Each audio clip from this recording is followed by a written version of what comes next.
Vamos a comenzar esta segunda parte de nuestro módulo sobre modelo de comunicación política. Estábamos atendiendo una conferencia de un doctor chileno que nos estaba pues comentando cómo está la constituyente, la convención constituyente en Chile y bueno, entre otras cosas el tema electoral, que por fortuna ya no tiene el problema tan serio que hemos tenido aquí en México de los fraudes y la corrupción, y goza el pueblo chileno de un grado de confianza en las instituciones electorales. Fíjense ustedes que el Tribunal Calificador de Elecciones de Chile es uno de los más antiguos de la región, data de los años 20, y hay una plena confianza. Nadie se cuestiona que hubo fraude en Chile.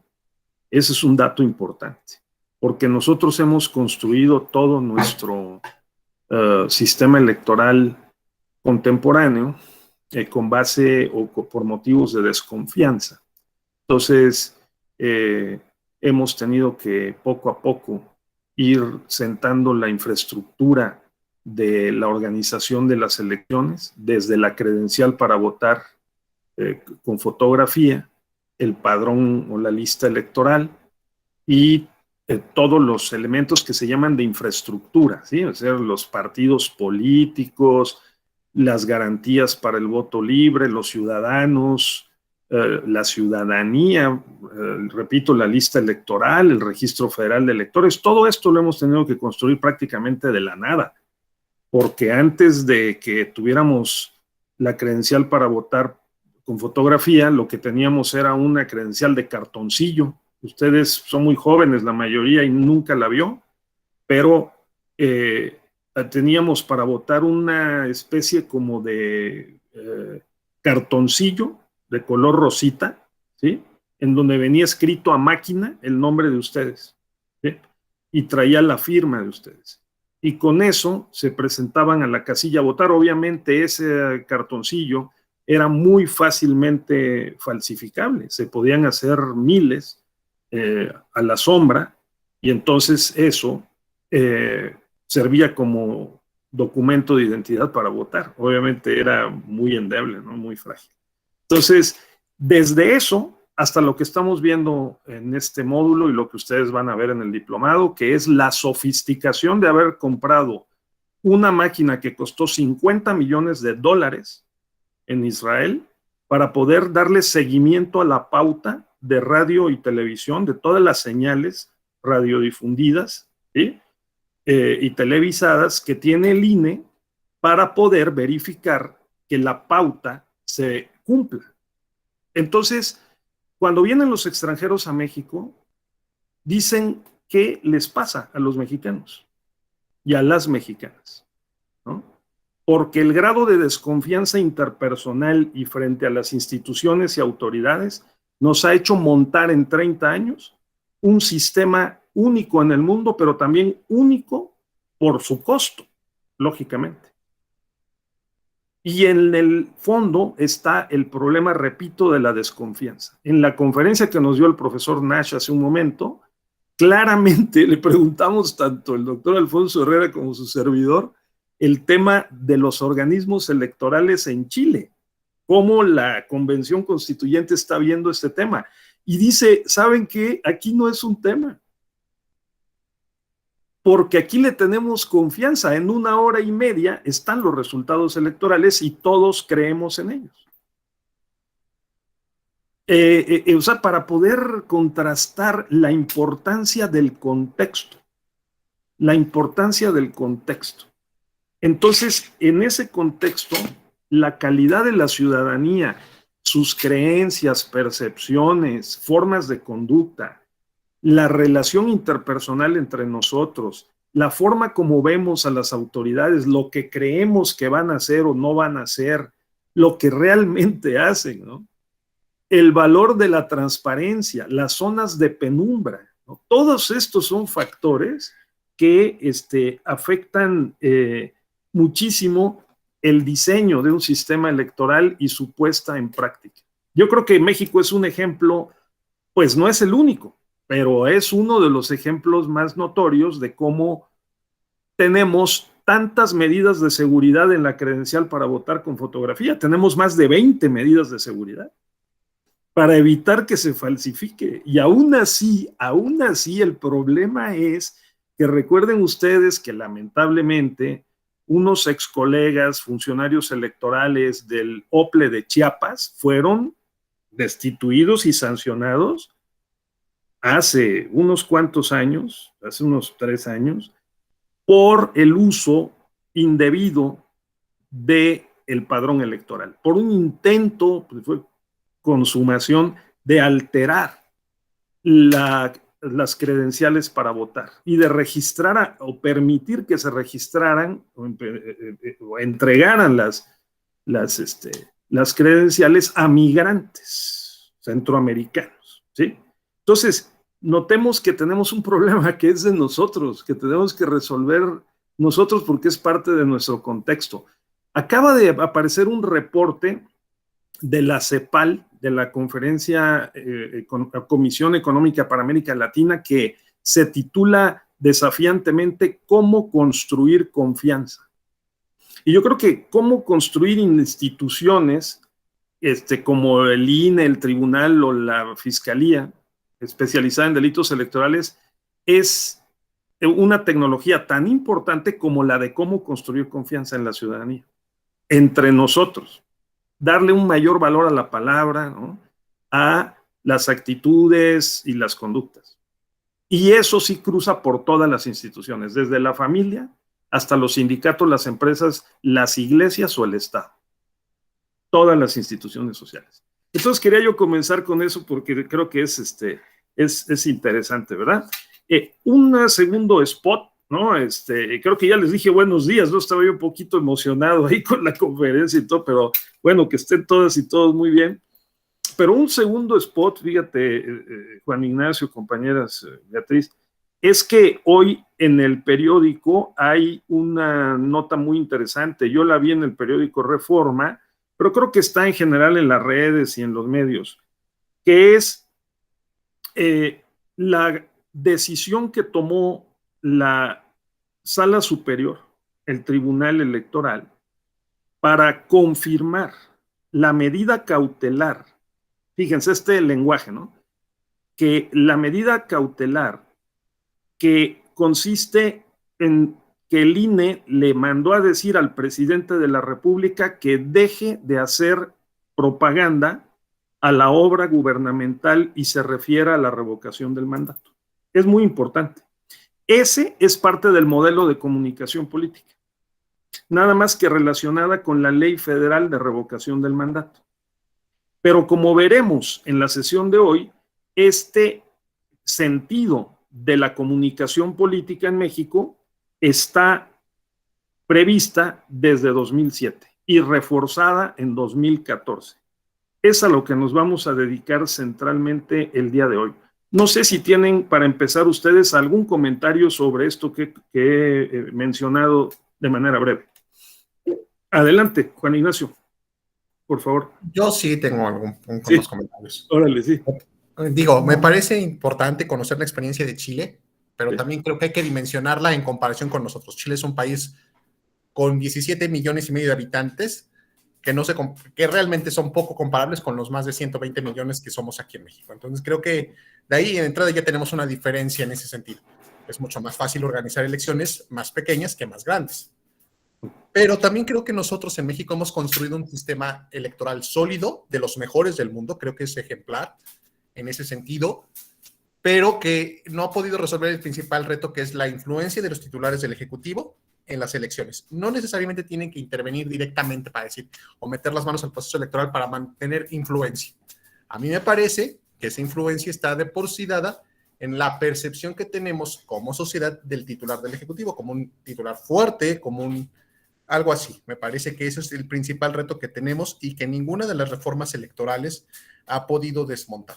Creo que ese es el reto que tenemos en cuanto a la democracia. Y la otra parte, me parece interesante, yo creo que lo vamos a ver a lo largo del diplomado, es cómo opera el modelo de comunicación política. Quienes hoy gobiernan este país lo construyeron. Y este modelo, al final de cuentas, de alguna manera en su aplicación, como que impide la comunicación política propiamente del propio gobierno para transmitir sus logros. Digo, entiendo que se puede hacer la propaganda y todo eso, pero sí como que te deja esa parte, ¿no? Entonces, del otro lado, pues sacas ventaja de esta imposibilidad de alguna manera. Y hoy, pues hoy parece que hay quejas de ese modelo, ¿no? Cuando ahora ya las reglas me aplican a mí, las reglas que yo construí me aplican a mí, pues como que ya no me gusta. Creo que esa es la crítica, pero es lo que estamos viendo ahora. Son esas dos cuestiones. Muy bien, buen debate, ¿no? ¿Alguien tiene alguna opinión adicional relacionada con estos temas? Sí, podemos escuchar. Adelante, si alguien tiene algún comentario. Dice Juan Ignacio que el contexto hace la diferencia, que en Chile la población, algunas de sus características, por ejemplo, yo diría que la educación, en Chile tienen un alto nivel educativo. Es uno de los 3 niveles de educación más elevados de América Latina, junto con Uruguay y Costa Rica. Y en las calificaciones en general, el comportamiento de las personas y de las instituciones refleja valores democráticos. Entonces, tiene una característica, en lugar de tener porfiriato, ¿no? Tuvieron tanto Uruguay como Costa Rica y Chile raíces democráticas. Hasta para el fútbol, por eso nos cuesta tanto trabajo ganarles, ¿no? Porque allá los clubes están hechos en el modelo inglés original. Cuando llegaron los mineros a estas regiones, llevaron también el fútbol, pero lo establecieron con un modelo comunitario, ¿no? Por eso generan tanta cantera y exportan desde Messi hasta Suárez, ¿no? El uruguayo y los chilenos, y son muy buenos. Y anoche por poco y a los Pumas le ganas a Prisa de Costa Rica y demás, porque tienen una fortaleza esos clubes también. Pero bueno, lo digo porque fíjate, Juan Ignacio, en Estados Unidos, que es un país que tiene más de 350 millones de habitantes, también reina una gran confianza. O sea que la población no es, ¿no? La población, hay países muy pequeños y hay muy grandotes con población en donde la confianza también está presente. Pero es importante lo que has mencionado para poder atender el tema del contexto, ¿sí? Si me permiten, ahí voy a hacer una pequeña digresión. Ahorita volvemos a nuestra lámina, pero el contexto es muy importante. Normalmente ese concepto de contexto no lo desarrollamos, no lo analizamos. Y para el tema del sistema de comunicación es relevante porque si bien, digamos, todos los países tienen radio, todos los países tienen televisión, internet, redes sociales crecientemente, habemos la mitad de la humanidad conectada, ¿no? Diversos tipos de aparatos digitales. También es verdad que las culturas, la educación, las prácticas son diferentes. Y entonces el contexto sí hace la diferencia. El contexto está integrado, según quienes lo han analizado, por la historia. Hay que ponerle atención a la historia de largo plazo y de corto plazo. Esta es una digresión breve para poder también entender por qué ayer le dedicamos toda la sesión a la parte histórica del modelo de comunicación política. En sentido amplio, el contexto es histórico de largo plazo. O sea, nosotros, por ejemplo, no podemos resolver en México el problema de la procuración de justicia en las fiscalías, donde reina una tremenda desconfianza de la población y la ciudadanía sobre la procuración de justicia o en relación con la procuración de justicia, porque consideramos que nos van a complicar la vida, nos va a salir más costoso, vamos a invertir más tiempo y hasta nos podemos poner en riesgo de que nos revictimicen si denunciamos el delito. Por lo tanto, hay una tasa de lo que se llama una cifra negra, es decir, oscura, de no denunciada del delito, que es el 98 o 99%. De los delitos no se denuncian, imagínense. Del 1% que se denuncia, un muy pequeño porcentaje termina en una vinculación a proceso y en una sentencia. Entonces, ¿Por qué tenemos este fenómeno? Porque la historia de México revela que el poder ejecutivo en el porfiriato, fíjense, hace más de 100 años, desvinculó la fiscalía del poder judicial y la colocó en la esfera del poder ejecutivo y la utilizó para perseguir a sus adversarios y para vender favores. Entonces, un fiscal que sepa hacer bien su trabajo, dicen algunos, es aquel que sabe vender favores para arreglarle a algunos los problemas que tenga y a otros no. Eso es una evidencia de que el largo plazo hay que atenderlo, no nada más el corto plazo de lo que pudo pasar el año pasado o hace 5 años o 10 años, para entender por qué disfunciona una institución. Ese es el contexto en sentido amplio y además en perspectiva de largo plazo. Sí, en perspectiva de corto plazo, pues hay que ver que con la reforma del 2014 se le dio por primera vez autonomía formalmente a la Fiscalía General de la República, antes Procuraduría General de la República, y que nos hemos tardado casi otra década para poder concretar esa autonomía, nombrar un primer fiscal autónomo que resulta que tampoco es tan autónomo. Tenemos un problema estructural histórico allí. Bueno, ¿qué voy a decir? El problema de género, la desventaja y el déficit estructural histórico de la representación y la participación política de las mujeres, pues ¿cómo lo estudiamos si no es en el contexto? ¿No? En el contexto histórico de largo plazo, y las decisiones que se van tomando en el corto plazo, o sea, hace 1 año, hace 5 años, máximo 10 años, pues se montan sobre un proceso histórico. Esto es lo que ha pasado con el modelo de comunicación política, ¿de acuerdo?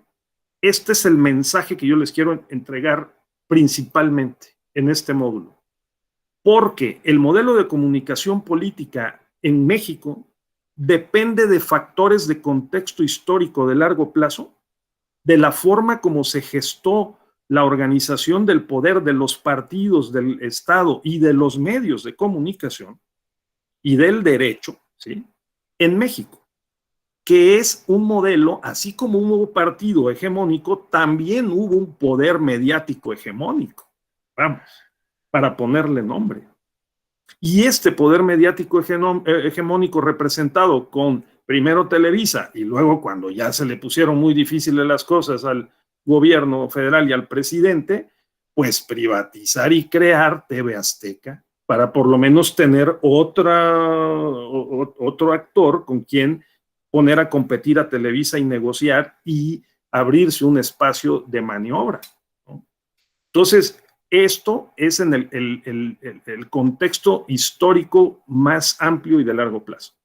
En el corto plazo, vamos a ver qué hicimos en el 2007 y en el 2014 para tratar de corregir la desproporción de pesos políticos, tanto del lado del Estado como del lado de la sociedad, de tal manera que el proceso electoral pudiera garantizar libertad, pero sobre todo equidad en la contienda. El modelo de comunicación política no solamente tiene que ver con la libertad de expresión, sino tiene que ver también y centralmente con el uso de los recursos mediáticos para no desequilibrar la contienda, como confesó el presidente Ernesto Zedillo en el 94, que ocurrió y que por eso había ganado. Allí me detengo y vamos a volver ahorita a las láminas, desde luego, pero vamos a darle de regreso la palabra a Juan Ignacio. Adelante, Juan. Sí, yo creo que tocó un punto importante, ¿no? Creo que al final de cuentas la fortaleza del Ejecutivo se construyó en el porfiriato, y también creo que una de las ventajas o de las fortalezas del sistema de jurisdicción electoral es que no está construido sobre las bases que dejó la procuración y la impartición de justicia en México, sino que se construyó aparte, y creo que eso es lo que le ha dado confianza ciudadana al instituto y al tribunal, aunque a veces lleguen a parecer polémicas sus decisiones, pero creo que eso es importante. Y el reto que tendremos ahora también, aparte de esta parte electoral, que es construir una agenda interseccional de la democracia, pues es también generar un nuevo sistema de procuración y de impartición de justicia, ¿no? Ahora con el caso de la sentencia de Digna Ochoa, me parece que ahí tenemos ese reto, ¿no? Porque se habla ya de la obligación que tendría México de dotarle de autonomía constitucional a los servicios periciales propiamente y de labor de investigación para estas situaciones. Y también creo que el sistema electoral se ha construido con el objetivo de dos cosas: que no se vuelva a repetir lo que vivió en su momento Guerrero con los fraudes electorales, pero que tampoco de alguna manera vuelva a suceder lo que pasó con Victoriano Huerta, de hacerse del poder de esta manera. Creo que esas son las situaciones que nos distinguen del resto de América Latina. Sí, voy a enfatizar este aspecto por el muy atinado comentario de Juan. Nosotros, bajo la interpretación de diversos especialistas a la que agrego la mía propia, digamos, estamos en un momento en el que estamos tratando de encontrar un reequilibrio de poderes y una nueva síntesis. Si lo logramos, nos va a salir muy bien. Si no lo logramos, nos vamos a complicar mucho la vida. Porque durante todo el siglo XIX, el poder ejecutivo fue mucho más débil que los congresos locales y el Congreso Federal. Hasta que el presidente fue electo por elección directa en 1911, Francisco I. Madero. En ese momento empezó a cambiar la correlación. El presidente se comenzó a volver más fuerte.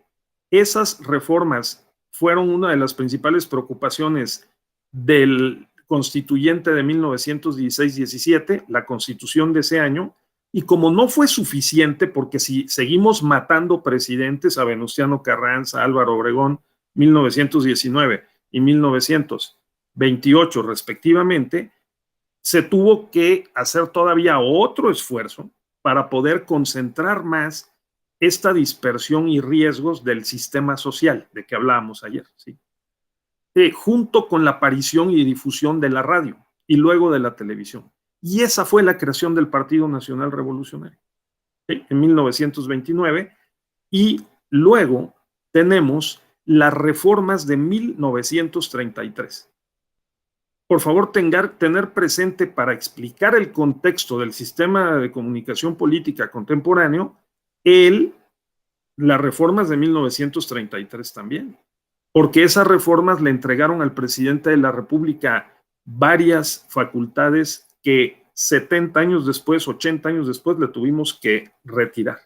Ahí voy, Cindy. Una de ellas es prohibir la reelección para todos los cargos. Imagínense qué importante. Los diputados se podían reelegir, ¿sí? Los alcaldes se podían reelegir hasta 1933. En 1933 se prohibió la reelección inmediata de alcaldes y legisladores. Y además se cancelaron las elecciones en el Distrito Federal. Desde 1933 hasta 1997, imagínense.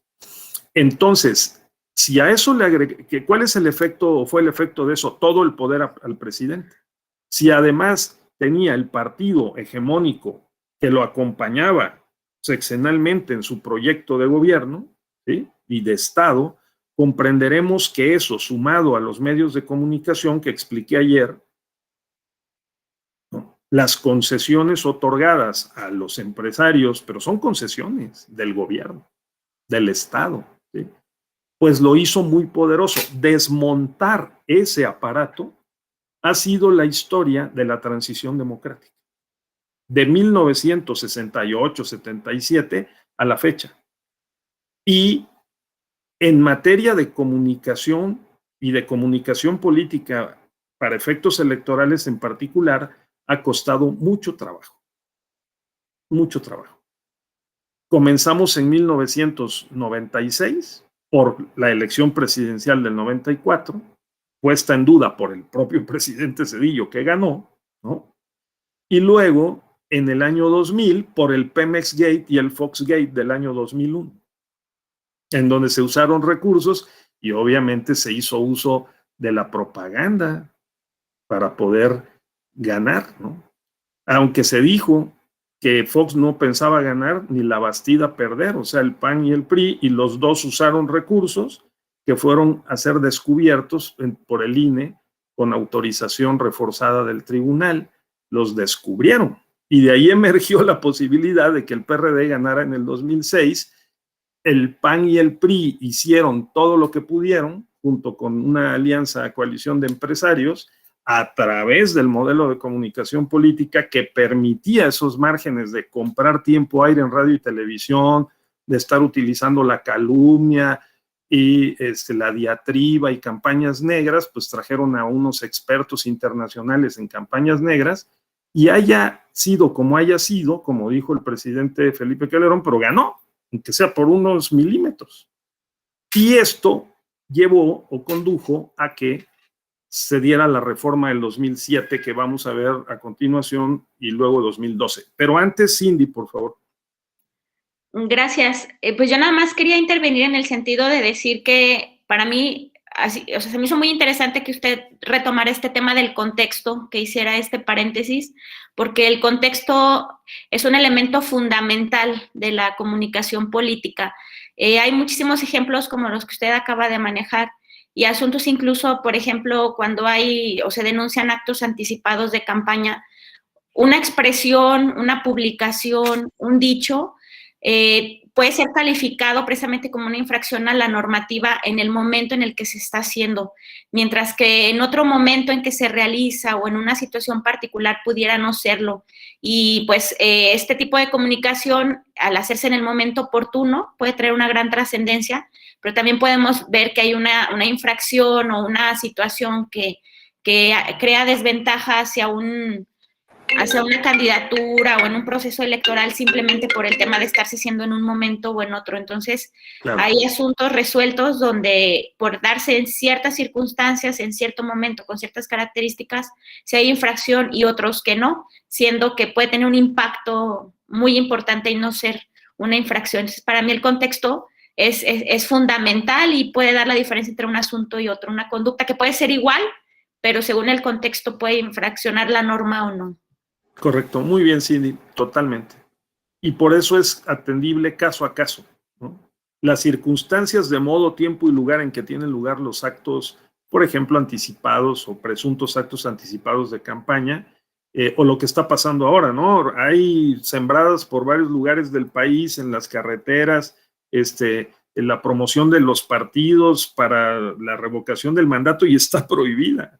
Ahora la cuestión es que hasta qué punto, ahí voy Beatriz, hasta qué punto nuestro modelo es efectivo o es eficaz, ¿no? Porque no inhibe las conductas. Sí ha significado, he platicado con políticos que han sido candidatos y sus equipos de campaña, y ellos dicen, no, claro, este modelo 2007 y luego 2014 en particular ha sido muy relevante, porque sí cambiaron las condiciones para las campañas. O sea, nos cuidamos porque el INE está atrás de nosotros, nos está supervisando, nos está monitoreando, y no lo puedes hacer por lo menos cómodamente como se hacía antes, ¿no? Es decir, lo tienes que tener cuidado con este factor de monitoreo y vigilancia, porque puede acarrear una sanción, y como vimos en algunos casos, o hemos visto, pues hasta la pérdida del registro. Entonces, sí, las circunstancias, como decimos en derecho, de modo, tiempo y lugar, son atendibles porque forman parte del contexto específico en que se da una posible infracción a las reglas electorales, sí, y al modelo de comunicación. Adelante, Beatriz, y luego Osvaldo, por favor. Sí, muchas gracias. Ay, ¿ya me escuchan bien? Sí. Gracias. Bueno, escuchándolos yo entiendo que son de la parte como pues más de derecho, ¿no? De este contexto, pero no puedo evitar pues también checar la parte de cómo los movimientos sociales, cómo las sociedades han cambiado, las necesidades, las exigencias en este sentido. La gente no se informa igual, la gente no quiere escuchar lo mismo, y estas mismas necesidades han ido exigiendo que existan cambios incluso en el modelo de comunicación que tenemos actualmente, que han ido orillando a esta parte. Incluso hoy la sociedad es más líquida, los mensajes son instantáneos, las sociedades hay que interpretarlas de manera diferente. O sea, en todo este contexto social que nos ha venido formando en un colectivo de pensamiento, de exigencia, de género, también ha sido parte fundamental de ir adaptando, ¿no? A la par, ¿no? La parte jurídica, la parte social y la parte mediática para un nuevo modelo de comunicación. Correcto, muy bien, efectivamente. O sea, para efectos del proceso, esto que dijo Beatriz es importantísimo, ¿eh? Ahí voy ahorita, Osvaldo, ahí voy. Y Antonio. Esto que dijo Beatriz es muy importante, ¿no? Y que es, vean, ahí está claramente representado el juego entre los sistemas sociales. Porque para el sistema jurídico, el sistema de comunicación política es parte de su contexto. ¿Sí? Ahora, al revés, el sistema de comunicación política, si nos ponemos del lado de la comunicación política, el derecho es parte de su contexto. Si nos ponemos del lado de la economía, los economistas dirán, ese proceso electoral es muy caro, esos medios de comunicación están también encareciendo los costos de las campañas. Entonces, para los economistas, la comunicación y el derecho es parte de su contexto. Mientras que la institución o el sistema para ellos, el más importante sería la propiedad del sistema económico, ¿no? Y los costos, los precios, los beneficios, esa lógica. Lo digo porque así es como nosotros los observadores de lo que pasa en la sociedad que está hecha de información y comunicación, ¿no? Y de conductas, desde luego, reales, ¿no? Es como podemos sacar más ventaja de examinar o estudiar estos fenómenos. Entre otros, el modelo de comunicación política. Desde luego, muy bien, Beatriz, está muy claro. Ha cambiado el contexto rápidamente por la innovación tecnológica y la complejidad de las sociedades se han vuelto fluidas, efímeras, las experiencias humanas, la comunicación mucho más líquida, rápida, breve, cambiante y, como decía yo ayer, en un contexto así, tomarle una fotografía y convertir en un medio de prueba documental, testimonial, ¿no? Un hecho que ocurre que puede ser relevante para el derecho electoral, en este caso, en el ámbito de la propaganda y la comunicación política, pues es muy difícil, ¿no? Sin embargo, se hace y eso es lo que intentamos con este modelo de comunicación, que es, yo creo que uno de los más sofisticados que hay en el planeta, ¿no? En materia electoral. Muy bien. A ver, entonces, gracias a Antonio y Osvaldo también. Adelante. Muchas gracias, doctor. Oiga, pues, escuchando los comentarios y bueno, pues estas situaciones del nuevo modelo de comunicación política, hablaban de propaganda, se habla de propaganda, y me queda claro que, pues, ahorita con este tema de la revocación del mandato, pues existe una veda electoral, pero me surgió una duda hace ratito que venía manejando. Veo que en avenidas principales, por ejemplo, gente por ejemplo, del ayuntamiento está pintando bardas donde dice aprovecha los descuentos de 80, 60 y 50% en consumo de agua, predio y todo eso.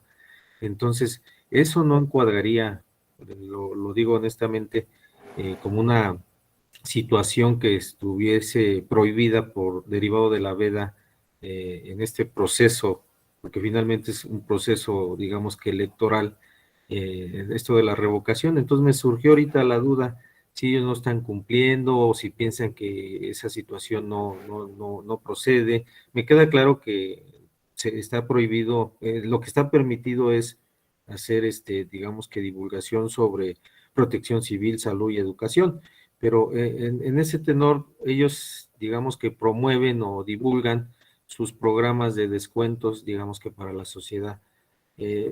¿Ahí no caerían en una responsabilidad ellos? Sí. Hay una zona de penumbra, para ya decirlo en términos de teoría jurídica, ¿no? Hay un gran debate en los congresos locales, sobre todo en los 6 congresos en cuyos estados gobiernos se van a relevar gobernadores, presidentes municipales, ¿no? Congresos locales, sobre qué pueden y qué no pueden hacer, porque también hay el riesgo de una parálisis del gobierno. Entonces, sí creo que habrá que examinar caso a caso, de acuerdo con los criterios que ha establecido pues, la propia autoridad electoral, tanto el INE como el tribunal, y que precisamente es objeto de este diplomado, ¿no? Que se va a ir viendo pues, a lo largo de los distintos módulos. Caso a caso.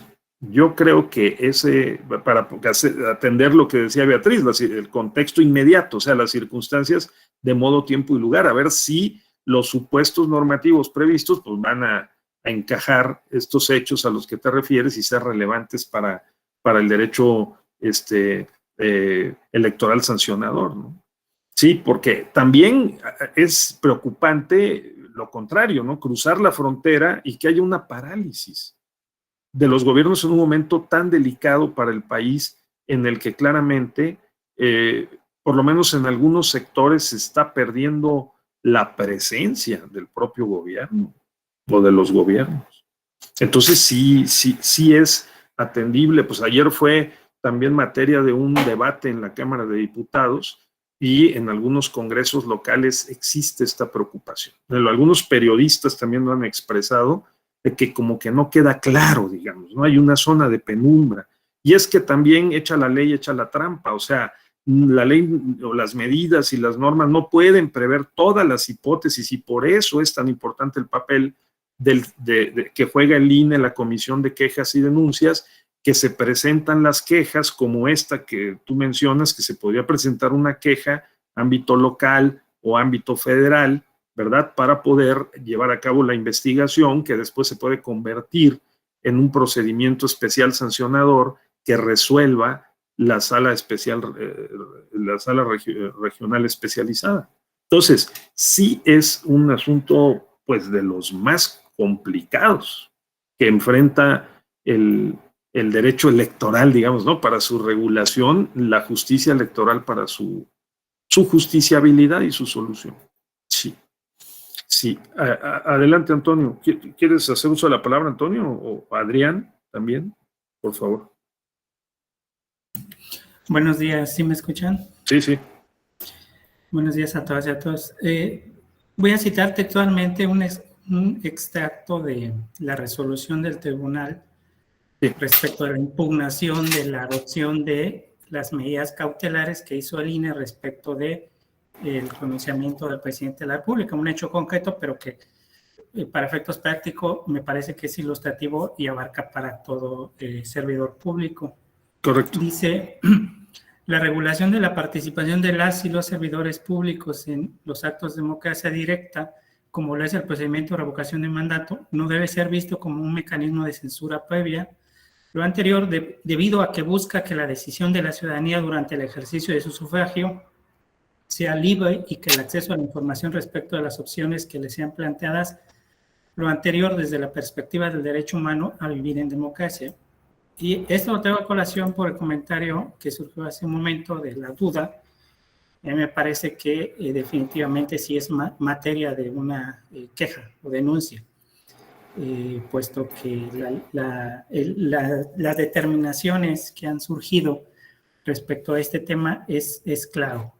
Quizás no es muy práctico por el tema de vinculación de que si es un ejercicio de participación ciudadana no tendría por qué ver con el tema de partidos políticos o propaganda gubernamental. Sin embargo, así está establecido y tiene que respetarse. Quizás lo veo así, no es justo, pero es legal. Entonces, sí ha estado muy a debate. Aclaro, yo soy miembro del Servicio Profesional Electoral del INE, hablo de esta parte, de esta visión, pero me parece que sí. Ahorita tenemos el tema de los espectaculares que están creciendo como hongos, y ahí sí hay un debate muy específico porque desde un primer momento el tribunal avaló que una de las principales organizaciones ciudadanas que llevó los millones de firmas, pues abiertamente hace proselitismo y vinculación con un partido político, pero el aval en su momento por parte del tribunal como una organización ciudadana, pues en este momento, digamos que siguiendo el hilo, le permitiría pronunciarse como ciudadanía, y eso no está prohibido. Es decir, únicamente la prohibición está para partidos políticos y naturalmente las administraciones públicas o el servicio público en general. Ese tema sí es sumamente muy interesante. Ya la Unidad Técnica de lo Contencioso Electoral hará un pronunciamiento derivado de una queja a nivel nacional y veremos muy interesante no solo dónde queda en el ámbito del INE, sino la determinación del tribunal respecto a este punto. Muchas gracias. Al contrario, muchas gracias, Adrián. Qué bueno que trajiste esta referencia. Como pueden notar, yo en el fondo vengo advirtiendo que estamos aprendiendo la democracia participativa. Como nos ha costado mucho trabajo aprender la democracia representativa, porque venimos de una tradición muy corporativa, de integración desde arriba y con pactos y acuerdos cupulares de quién deba gobernar. Y que esa decisión esté en manos de nosotros, los y las ciudadanas, nos ha costado y nos va a seguir costando mucho trabajo. Si eso nos ha costado trabajo, el construir un sistema más auténtico de representación política con elecciones periódicas, libres y auténticas, ¿no? o justas, pues la democracia participativa la estamos ensayando. El año pasado nos hemos metido en una década, desde 2012 que fueron establecidas las consultas ciudadanas, ¿no? El referéndum, el plebiscito, en la Constitución, no hemos podido concretar ninguna, hasta la del año pasado, que la Suprema Corte de Justicia tuvo que hacer un ejercicio singular para poder recomponer la pregunta. ¿Se acuerdan? De la consulta ciudadana sobre los expresidentes hasta que... Y no fuimos a votar. O sea, en términos generales, la participación fue muy baja. Vamos a ver qué pasa el 10 de abril. Pero estamos aprendiendo. Porque ahí el contexto hace la diferencia. En Europa, estos ejercicios son muy naturales. Están muy bien reglamentados y se consulta lo inverosímil. En Estados Unidos se consulta hasta a nivel local.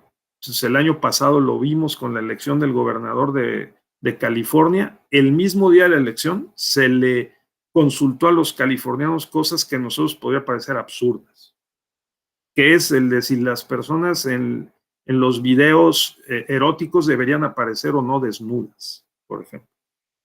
Sí, completamente desnudas. O sea, por poner un ejemplo. A ese grado. Entonces,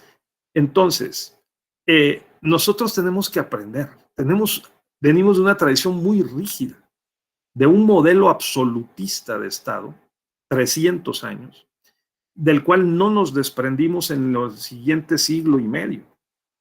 Y ahora tenemos un mundo, como bien dijo Beatriz, completamente diferente, globalizado, con interacciones, comunicaciones, en lo que todo se sabe. Es muy difícil esconder algo durante mucho tiempo, ¿no?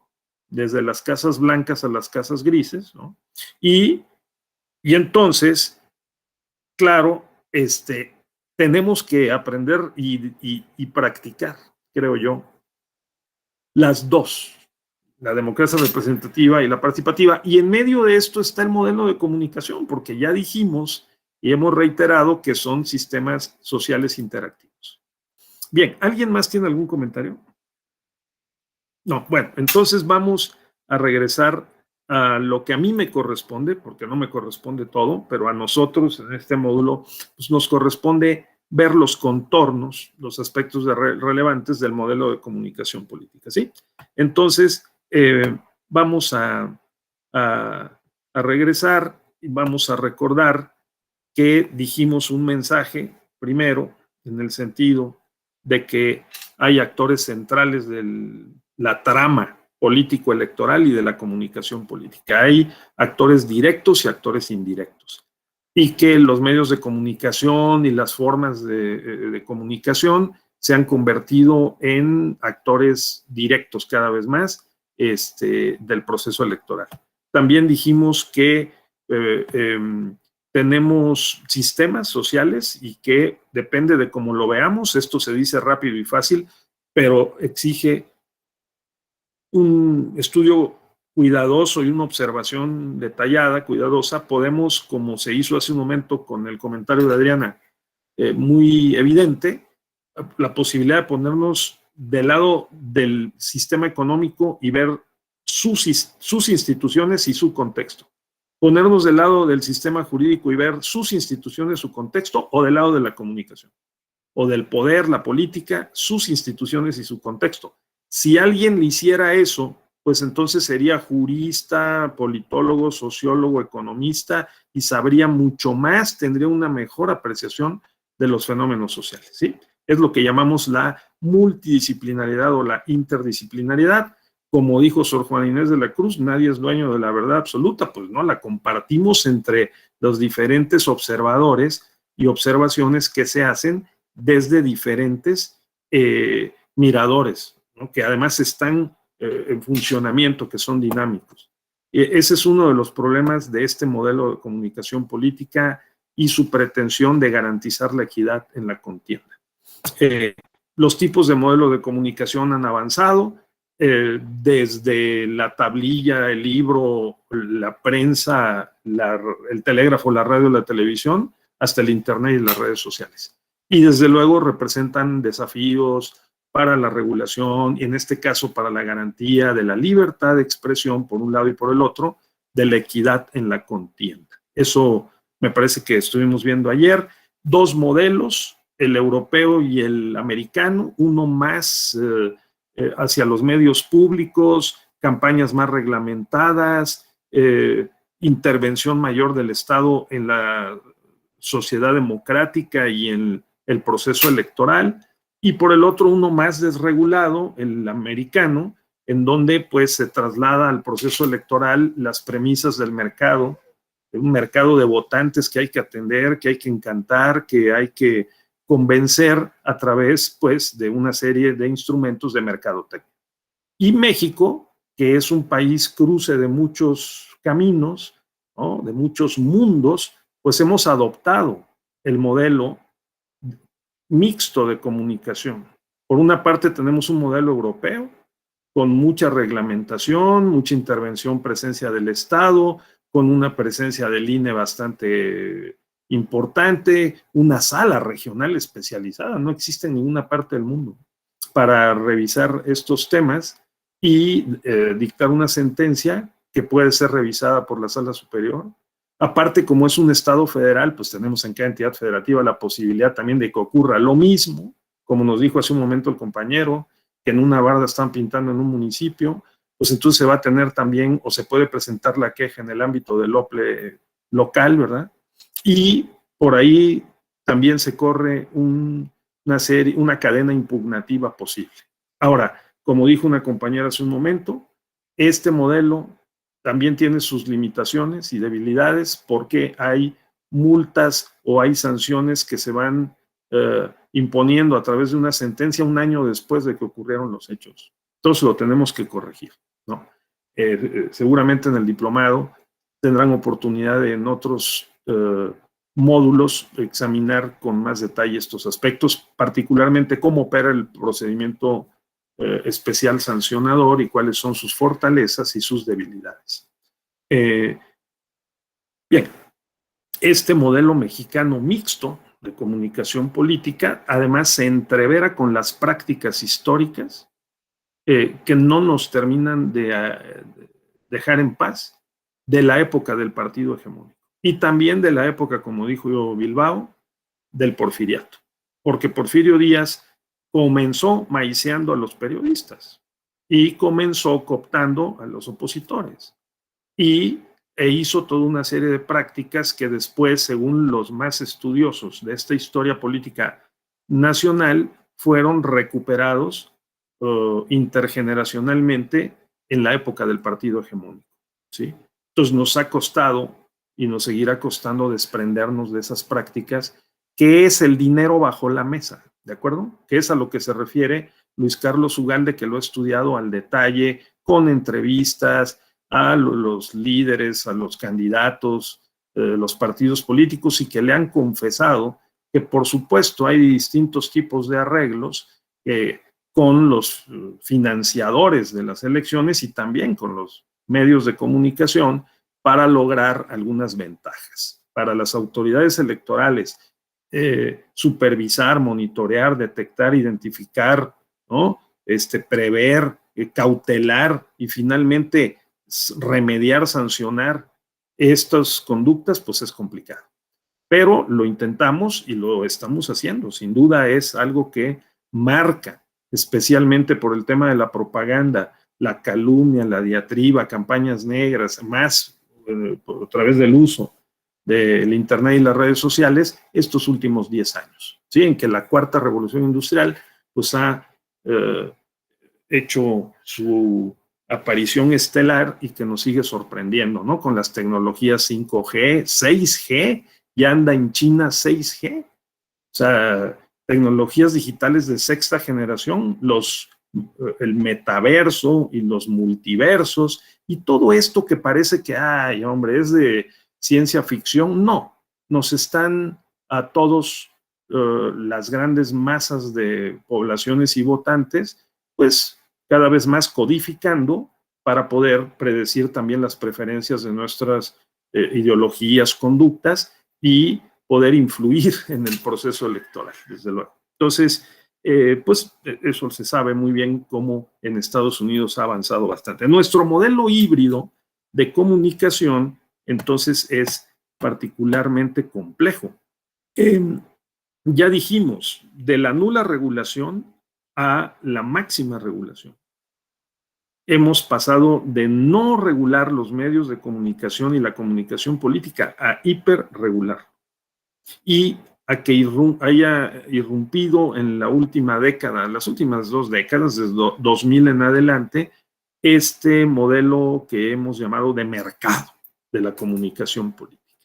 En algunos países, en la década pasada, o sea, en la década antepasada, más bien de los 2000, se introdujeron algunas reformas para tratar de detener y de anclar esta volatilidad del mercado de la comunicación y de las estrategias de mercadotecnia, que fabrican candidatos de la noche a la mañana como productos, que los colocan en los gobiernos y después los cooptan, manipulan y no pueden cumplir con las promesas de campaña.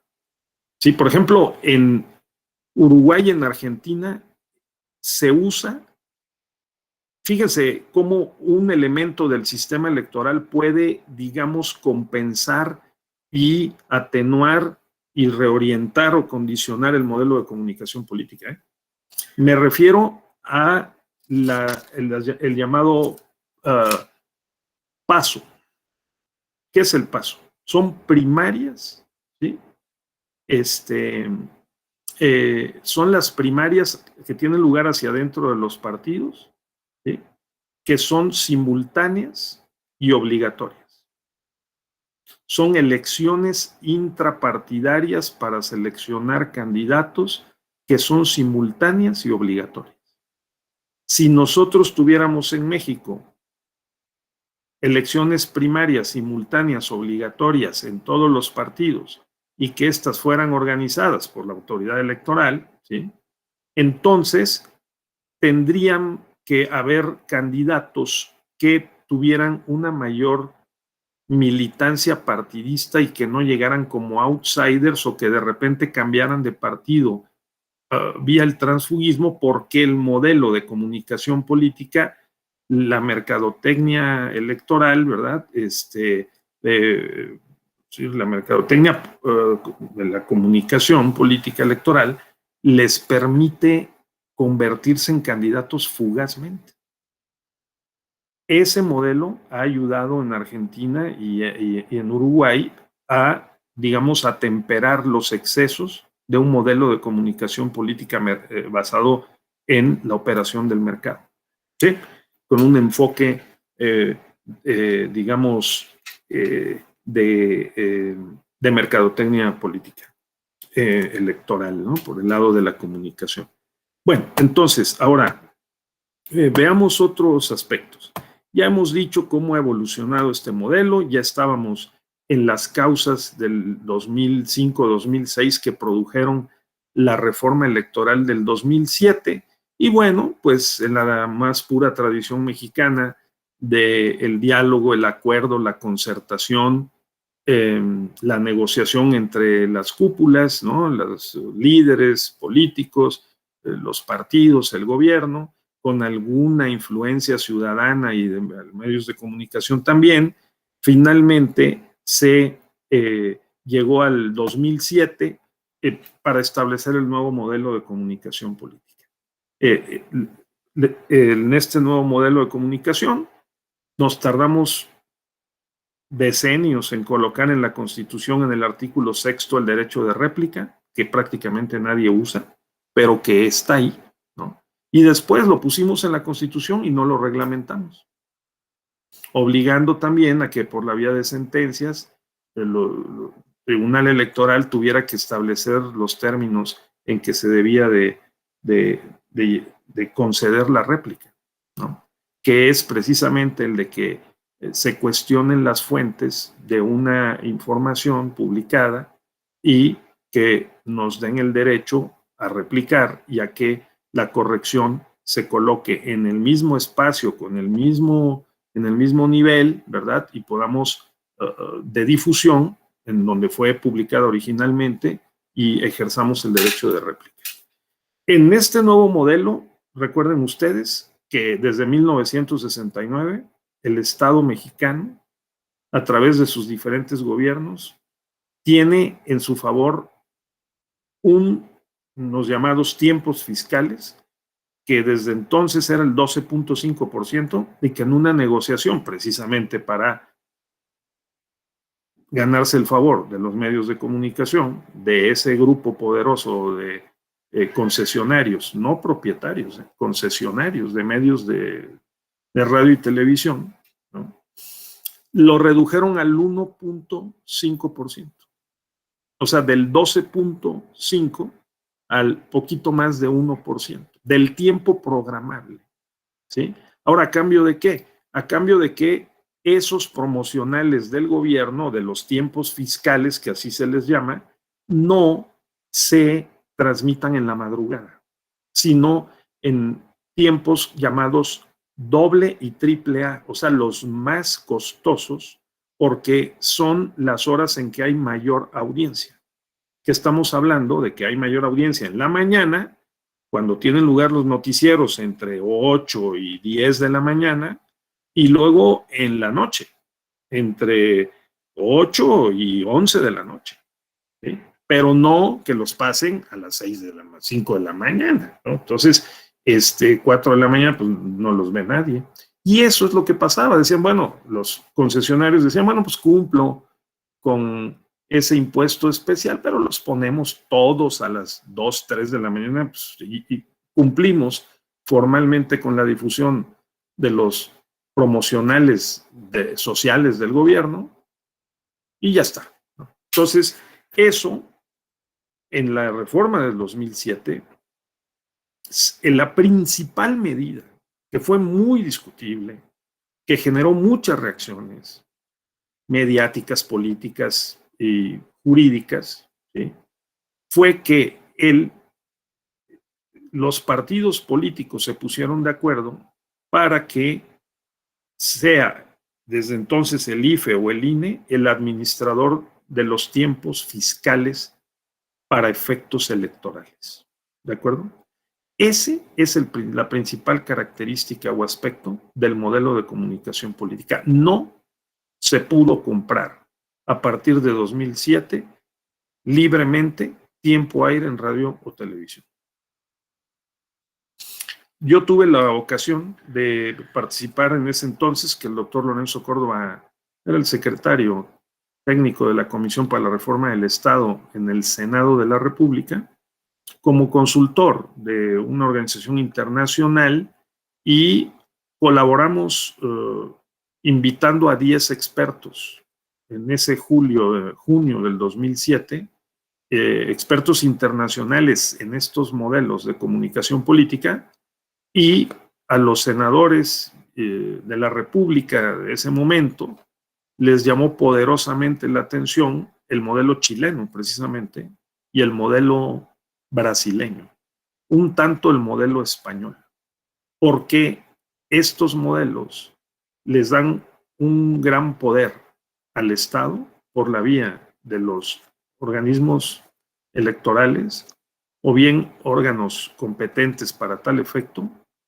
para controlar, en el mejor de los sentidos, supervisar, vigilar, ¿no? Y eventualmente sancionar, hasta con la pérdida de la concesión a las radiotelevisoras que no obedezcan las instrucciones del modelo de comunicación política. Entonces, de hecho, el modelo brasileño, los senadores mexicanos lo vieron demasiado radical y lo flexibilizaron. Pero ese fue el que quedó incrustado en la Constitución desde entonces. Tenemos un artículo 41 de la Constitución, que es el más extenso de cualquier artículo de cualquier Constitución en el mundo. Porque si ustedes lo leen, pues hasta se pueden cansar de ver todos los principios y las reglas que están allí previstas en materia de organización de las elecciones. Para nosotros los mexicanos, este es un tema especialmente sensible, porque también ha sido muy reiterada la conducta convertida en institución de la corrupción en materia electoral. Y por eso el tamaño, la fuerza, la magnitud y los recursos que a lo largo de los últimos 30 años se le han invertido pues al Instituto Federal Electoral y desde luego al Tribunal Electoral también, ¿no? Entonces, en 2007, como resultado de los acontecimientos del 2006, se le otorgó a el Instituto Federal Electoral esta facultad exclusiva de la administración de estos tiempos fiscales. Adelante, por favor, Adrián. Gracias, doctor. Y a propósito de esto, y como una perspectiva, a razón de que ya no sé bien si a manera de esperanza o como amenaza se propone una reforma electoral a fondo a partir de mayo. Yo soy de la idea y quisiera saber su punto de vista que hubo excesos en la parte de la sobrecarga de atribuciones al Instituto Nacional Electoral. Yo recuerdo mucho las palabras del doctor José Woldenberg, que señala una institución no la hace mejor porque tenga más atribuciones, sino porque tenga las atribuciones específicas y hasta cierto punto limitadas y especializadas. Y lo comento porque me parece que temas de administración de tiempos de radio y televisión bien pudiera ser competencia del Instituto Federal de Telecomunicaciones, la fiscalización quizás de la Auditoría Superior de la Federación. Yo lo comento, por ejemplo, tenemos figuras de auditores monitoristas en las juntas del INE, pero que son trabajadores eventuales, que contratamos cada ciclo electoral y lo que conlleva eso, que es la falta de especialización. No quiero decir que lo realicen de manera desatendida, digamos, pero pues no se lleva esa especialización que sí podrían tener otras instituciones. Me parece que en su momento lo que se dijo y la salida fácil fue, pues hay que cargarle al menos peor. ¿Y cuál es el menos peor? Pues el INE, ¿no? Y hay que cargarle a él más atribuciones y más atribuciones, se vuelve robusto, y ahora el discurso o el choque con la malentendida austeridad, pues viene a dar al traste precisamente. Tenemos centros de verificación y monitoreo con equipo tecnológico de primera, pero con personal contratado de manera eventual también, por ejemplo, ¿no? Y que es quien hace este monitoreo de los tiempos en radio. Entonces me parece que, no sé si en esta proyección de una reforma electoral, pues bien pudiera redistribuirse estas funciones para que nos aboquemos como INE a lo que estamos, digamos, enfocados, que es organizar elecciones, y ya más encaminado, aunque con tropezones con esos primeros ejercicios de participación ciudadana, pues a la consolidación de elecciones y ejercicios de participación ciudadana netamente, y quizás una parte de educación cívica, pero no más, porque realmente sí, el que mucho abarca, poco aprieta, me parece. Gracias, Adrián. Es muy útil que hayas colocado este tema de las posibles reformas sobre la mesa. Vamos a abordarlo de una vez y luego veremos estos contornos que seguramente ustedes ya conocen más o menos del modelo de comunicación política. Yo estimo que en cada coyuntura del contexto histórico, social, político, los países, los gobiernos, los actores, la ciudadanía, pues se va enfrentando con opciones institucionales posibles para resolver determinados problemas sociojurídicos.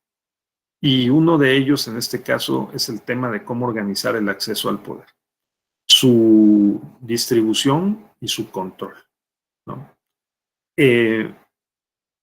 Entonces, este modelo que tenemos resolvió problemas que en su momento se presentaron y que si examinamos con detalle el contexto, veremos que había una lógica justificada para tomar esa decisión. A mí me parece que la decisión es de 2007 de cancelar el mercado de medios y trasladarle al IFE la administración de los llamados tiempos fiscales, o sea, recuerden, ¿no? Ese 12.5 o 1.5% de la programación del tiempo programable en radio y televisión fue legítima, justificada. ¿Y por qué lo fue? Porque después de las alternancias, sobre todo la alternancia presidencial del año 2000, en México, pero no solo pasó en México, también en otros países, el poder se fragmentó y la capacidad de conducción del Estado y la sociedad se hizo muy relativa. El presidente Fox tuvo muchos problemas para conducir al país porque el poder se corrió hacia los gobernadores, que crearon la CONAGO, por cierto, como un equilibrio fuerte al presidente, se corrió hacia los congresos y los partidos. Y al mismo tiempo el Poder Judicial, la Suprema Corte, adquirió poderes que nunca tuvo, ¿sí? Y creamos los órganos autónomos. Entonces, de hiperpresidente se convirtió en hipopresidente. Un presidente muy acotado, disminuido, que si acaso podía ser presidente del Poder Ejecutivo, pero no el jefe de Estado y de Gobierno que la Constitución misma le encarga ser. De manera que esto fue aprovechado, esto está muy estudiado, ¿no? Por diferentes poderes fácticos. Uno de ellos fue la radio y la televisión, porque subieron mucho sus costos y el precio de la negociación de los tratos, entre otros, con los partidos, los candidatos y el gobierno. Las campañas se hicieron muy caras, no formalmente, pero sí informalmente. Ha corrido desde entonces mucho dinero sobre la mesa. Está documentado que para 2005-2006 los medios de comunicación se beneficiaban de 1,000 millones de pesos anuales del financiamiento público en materia electoral. Y que los partidos políticos en las elecciones de 2006 terminaron gastando alrededor del 70% de sus recursos en medios de comunicación. Eso ponía a los políticos, a la clase política, a los partidos políticos en una posición de dependencia ante los medios y las agencias de publicidad. Y eso fue la reforma del 2007, uno de los motivos más importantes. Estoy traduciendo lo que ha escrito el doctor Lorenzo Córdoba. Les recomiendo el libro que está en la página del tribunal, ¿sí?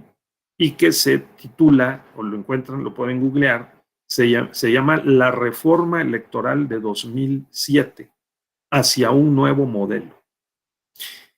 Dentro de ese libro, que yo creo que es el mejor libro para entender la reforma 2007, hacia un nuevo modelo, lo coordinaron Lorenzo Córdoba y Pedro Salazar, se encuentra un ensayo, aparte del de Lorenzo Córdoba, que es muy bueno, del doctor César Astudillo, que distingue en el artículo 134 entre propaganda gubernamental, propaganda institucional, propaganda electoral. O sea, hay diferentes tipos de propaganda, ¿sí? Entonces el modelo también es complejo porque lo que estábamos viendo hay que diferenciar y precisar ante qué tipo de contenido de propaganda estamos para efecto de un procedimiento cautelar, una medida cautelar, un procedimiento especial sancionador. Tengan presente, por favor, tengamos presente la Constitución. En esta materia, el artículo 41 es clave y el artículo 134 también es muy, muy relevante, ¿no? No es tan extenso el artículo 134, pero vean lo que dice. Dice de entrada que los recursos económicos de que dispongan los gobiernos en general en México se administrarán con eficiencia, eficacia, economía, transparencia y honradez para satisfacer los objetivos a los que están destinados. Pero la parte especialmente relevante para nosotros es que los funcionarios todos de los gobiernos de México tienen la obligación de aplicar con imparcialidad los recursos públicos que están bajo su responsabilidad, sin influir en la equidad de la competencia entre los partidos políticos. Aquí hay dos principios, el de imparcialidad y el de equidad en la competencia, ¿de acuerdo? Que tienen que ser sumados a los principios que están en el artículo 41 de la Constitución y que se refieren a la forma como hay que organizar las elecciones. Principios, repito, de certeza, legalidad, independencia, objetividad, ¿sí? Transparencia e independencia, más imparcialidad en el uso de los recursos por parte de los servidores públicos, más equidad en la competencia entre los partidos políticos. Ese es el sentido de estas disposiciones. Y entonces, dice el artículo, la propaganda bajo cualquier modalidad de comunicación social que difundan como tales los poderes públicos, órganos autónomos, dependencias y entidades de la administración, cualquier otro de los tres órdenes de gobierno, deberá tener carácter institucional. Primero hay propaganda institucional, fines informativos, educativos o de orientación social, esa es una. En ningún caso esta propaganda incluirá nombres, imágenes, voces o símbolos que impliquen promoción personalizada de cualquier servidor público. Allí hay otra prohibición, una restricción para lo que puedan hacer o no los servidores públicos. No pueden usar esos recursos públicos para la promoción personalizada de su imagen. ¿Por qué? Porque afecta la equidad en una contienda. Dijo la compañera hace un rato, ¿saben? En los actos anticipados de campaña, exacto. Los abogados, asesores, consultores, candidatos, autoridades electorales, operadores jurídico-electorales, pues tenemos que estar muy pendientes de, como se dijo, en qué momento se dan estos actos. Pero es que hay que documentarlos y hay que convertirlos en medios de prueba, porque de otra manera el procedimiento especial sancionador no se van a poder hacer efectivos, ¿sí? Dice, las leyes en sus respectivos ámbitos de aplicación garantizarán el estricto cumplimiento de lo previsto en los dos párrafos anteriores, incluyendo el régimen de sanciones a que hay lugar, que está, por supuesto, en el título final de la Ley General de Instituciones y de Procedimientos e Instituciones Electorales, o sea, la LEGIPE, ¿sí? Entonces, infracciones. No estamos hablando de delitos, estamos hablando de infracciones administrativas, ¿de acuerdo? Cuyas sanciones son amonestación, multa y la más fuerte, que es la expulsión del partido, pérdida del registro, ¿sí? Entonces, pero también los medios de comunicación tienen responsabilidades. Estos también pueden ser multados y en el extremo también pueden enfrentarse a la cancelación de la concesión. Entonces, este es el modelo de comunicación política, ¿no? Sobre reglamentado, muy regulado, porque, claro, se trata, como bien dijo hace un momento la compañera, de una materia muy dinámica, muy, muy dinámica. Bien, no le di la palabra, creo que Adrián o alguien más quería hacer un comentario, por favor, adelante. No, declinó su participación. Bueno, entonces, bien, regresemos para entonces seguir hablando de estos temas, ¿no? Yo comentaba que Permítame un segundo.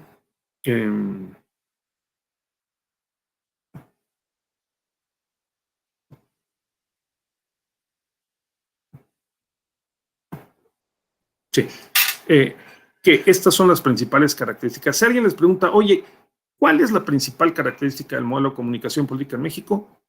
Está cancelado el mercado de medios. ¿Qué significa eso? Significa que no puedes comprar tiempo aire o adquirirlo, no te lo pueden donar, prestar, regalar ninguna radio ni televisión. De allí la importancia de las redes sociales, porque está libre. La logósfera, ¿no? Ese espacio virtual para poder intercambiar mensajes. Mientras que el lado de la radio y la televisión, que sigue siendo muy importante, porque, a ver, veamos los números. ¿Cuántas personas están conectadas a algún tipo de smartphone o de medio o digital que le permite intercambiar mensajes en las redes o por internet? ¿Y cuántas siguen viendo los noticieros de la noche, de la mañana, radio, televisión? Sigue siendo una porción importante del electorado y de la población. Además, hay una brecha digital relevante. No basta con tener un smartphone. Una cosa es tener un smartphone y otra cosa es que uno se esté enterando de noticias, que lo uses para tal efecto. Entonces, todavía es vigente, aplicable, relevante para efectos del derecho la radio y la televisión, por supuesto. Los periódicos también. Digitales, pues desde luego que sí. Entonces, ante la pregunta, ¿cuáles son esos rasgos importantes? Uno es que está cancelado. No se puede comprar, vender, adquirir tiempo en radio y televisión por esta historia que ya mencioné y que estaba yo diciendo, ¿no?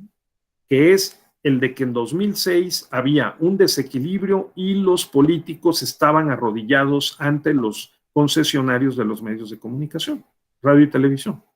Entonces, conscientemente tomaron la decisión de que en el marco de la reforma del Estado cancelaran la posibilidad de que cada candidato, que eran ellos mismos, los políticos, pudieran comprar tiempo en radio y televisión. Claro que se enojaron muchísimo. TV Azteca, Televisa y otros más, MS, Multivisión, fueron a protestar a la Cámara de Senadores, presentaron amparos por todo el país en diversos juzgados de distrito, en una estrategia que ahora con la reforma judicial del año pasado se ha podido medio atenuar, porque si le presentan, por cierto, al Poder Judicial de la Federación una estrategia así de un litigio estratégico, como se llama, en varios juzgados de distrito para poder fragmentar los criterios y que haya contradicciones de criterios, la Corte puede hacer a través del Consejo de la Judicatura que todos esos amparos se resuelvan en un solo juzgado de distrito, se concentren. De tal manera que haya más fortaleza por parte del Poder Judicial y menos posibilidad de que ocurra algo como lo que ha pasado en varios momentos, ¿sí?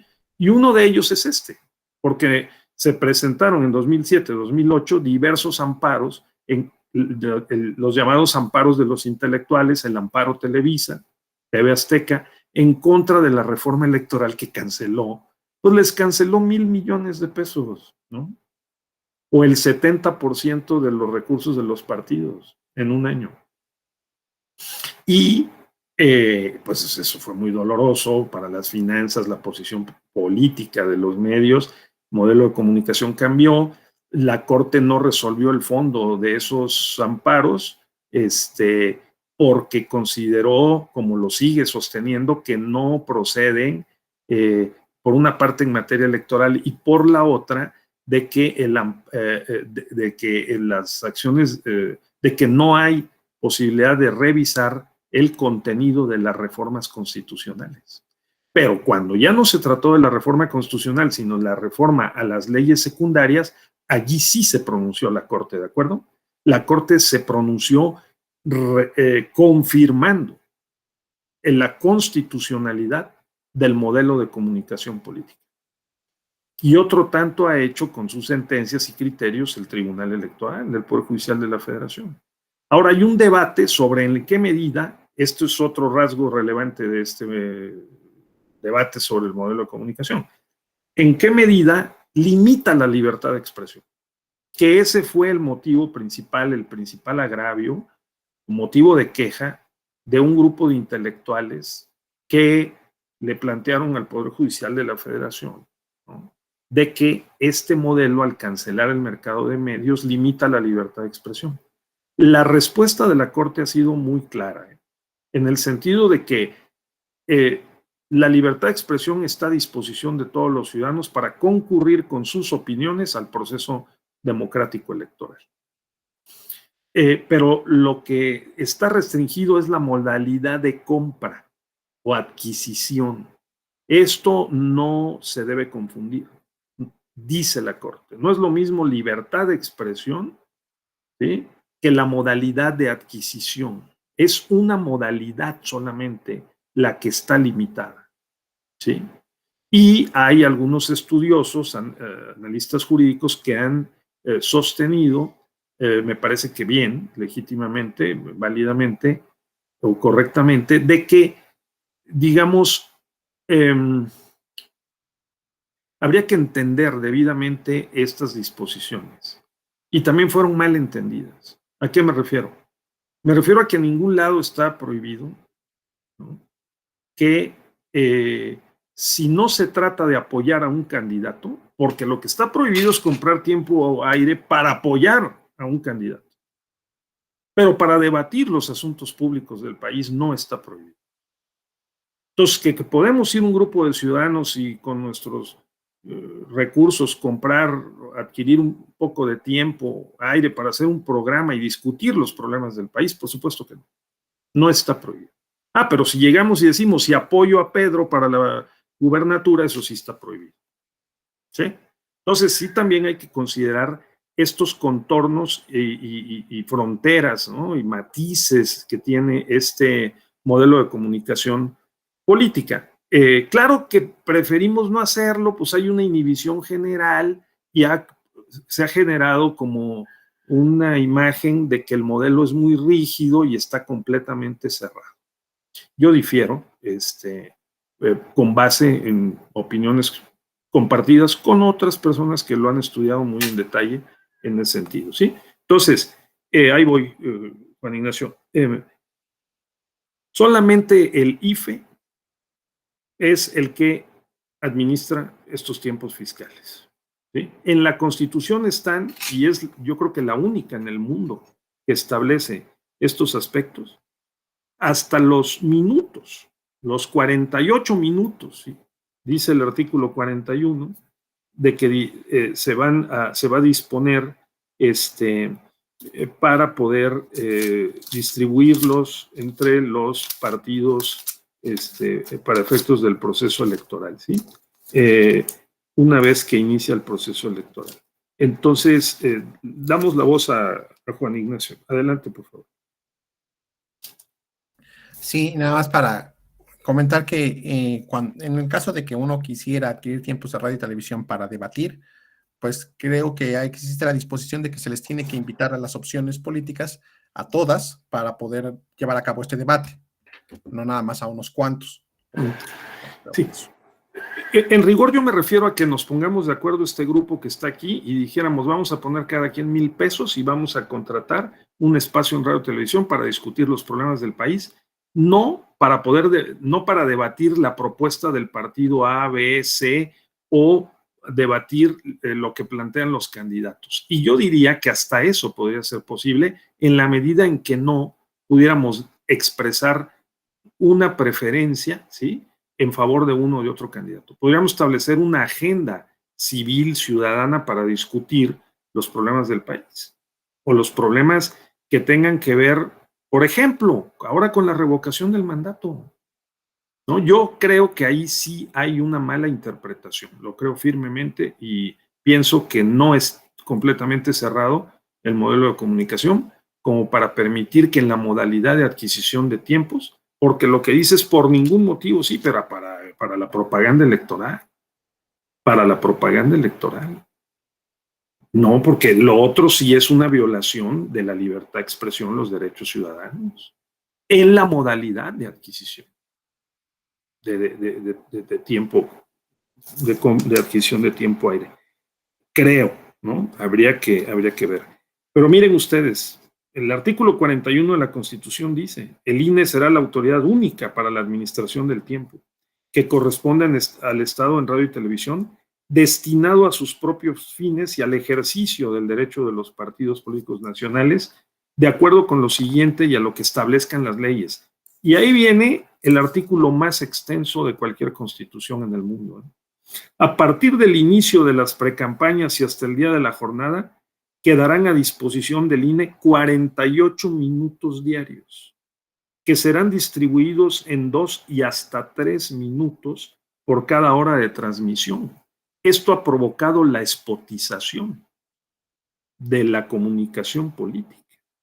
Entonces, y se encargan los propios medios de seguir descalificando el modelo, que si bien es cierto que es muy rígido, porque espotizar y decir en unos cuantos segundos lo que plantea el partido o el candidato es difícil, yo sinceramente pienso, pero lo que yo pienso y crea, pues también es relativamente irrelevante, ¿no? Que tiene también sus ventajas, porque rápidamente uno puede saber qué está planteando el partido o el candidato.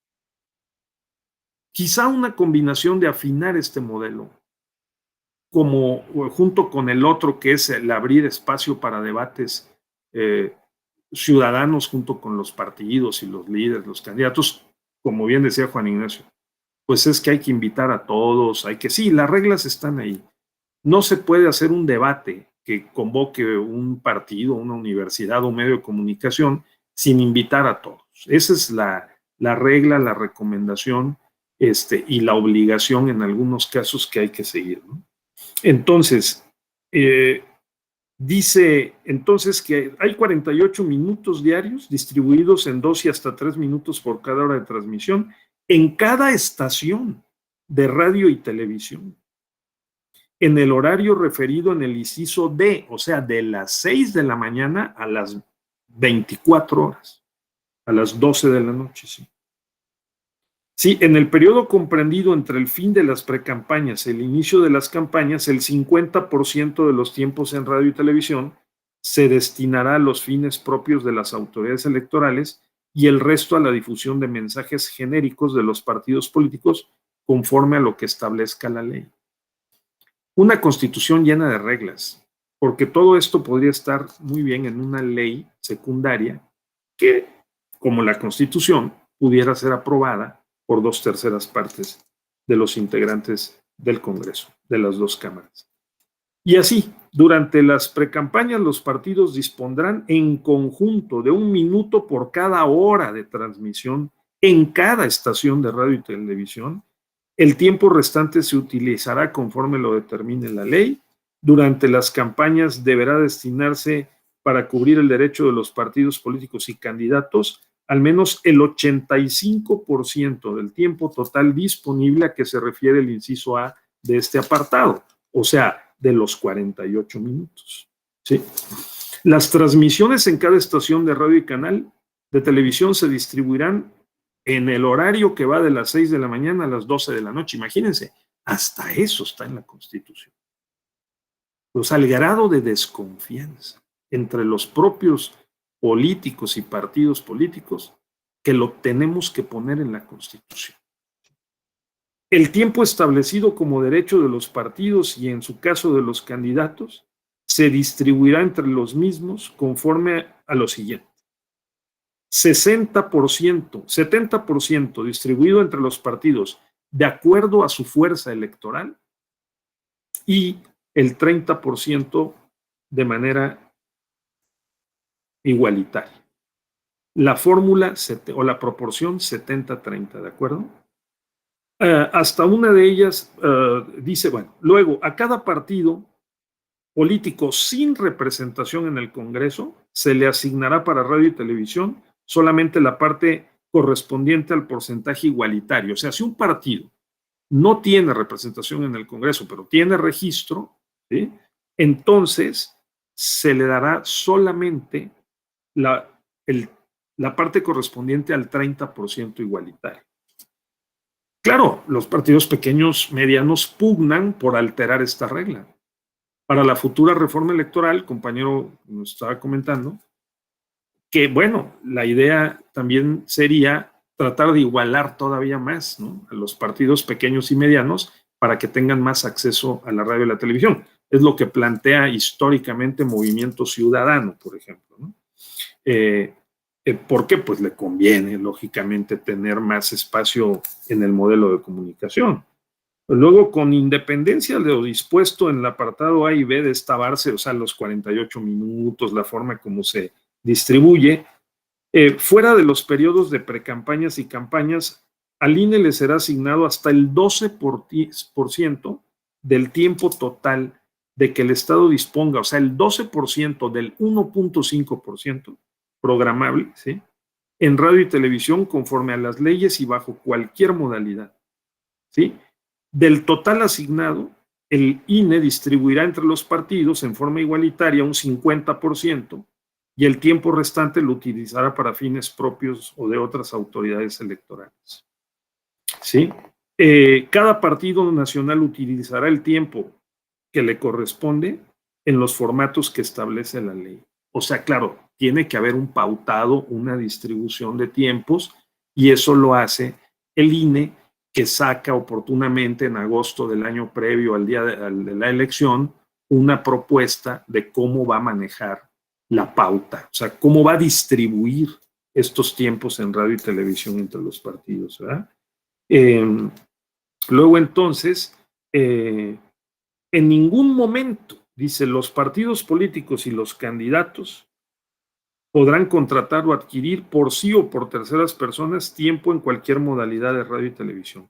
Y luego dice, fíjense esto, ninguna otra persona física o moral, o sea, nosotros, sea a título propio o por cuenta de terceros, podrá contratar propaganda en radio y televisión dirigida a influir en las preferencias electorales de los ciudadanos. Oigan, pero ustedes y yo vamos no a influir en las preferencias electorales, vamos a debatir una agenda de temas que es distinto, ni a favor o en contra de partidos políticos o de candidatos a cargos de elección popular, prohibido. Claro que no vamos a hablar ni López Obrador sí, ni López Obrador no, si la revocación sí o la revocación no, pero ¿por qué no en ese segmento, en ese espacio posible, podemos discutir problemas del país? Que lo interprete como quieran, en favor o en contra, ¿no?, de lo que el gobierno ha hecho bien o ha hecho mal. Claro, para evitarse esa molestia, pues mejor interpretar, no, hombre, ¿para qué? Además, ni tenemos dinero, ¿no? Con la inflación se ha reducido nuestro poder adquisitivo, entonces pues, queda prohibida la transmisión en territorio nacional de este tipo de mensajes contratados en el extranjero. O sea, no podemos ir a San Diego o a El Paso y contratar ahí, transmitir desde ahí un programa, ¿no?, que involucre propaganda política electoral en favor de un candidato o partido y que se escuche o se vea en territorio nacional. Las disposiciones contenidas en esos párrafos deberán ser cumplidas también en el ámbito de las entidades federativas, ¿sí? Así que vienen toda una serie de reglas para las entidades federativas. Bien, regresando a lo que estábamos viendo, el compañero, no lo quiero dejar de lado, nos estabas, Adrián, diciendo algo muy interesante y muy propositivo y valiente, ¿no?, que es desmontar este sistema significaría redistribuir las competencias. Es un escenario posible de la reforma electoral que viene, ¿no? ¿Sí escucharon, compañeros? Si lo recuerdan lo que dijo Adrián. Adrián dijo, el INE tiene más de 150 nuevas atribuciones con la reforma del 2014. Las contó el doctor Leonardo Valdés Zurita y lo escribió y lo publicó muchas veces. Y necesitamos los recursos presupuestales necesarios y suficientes para poder ejercer estas facultades.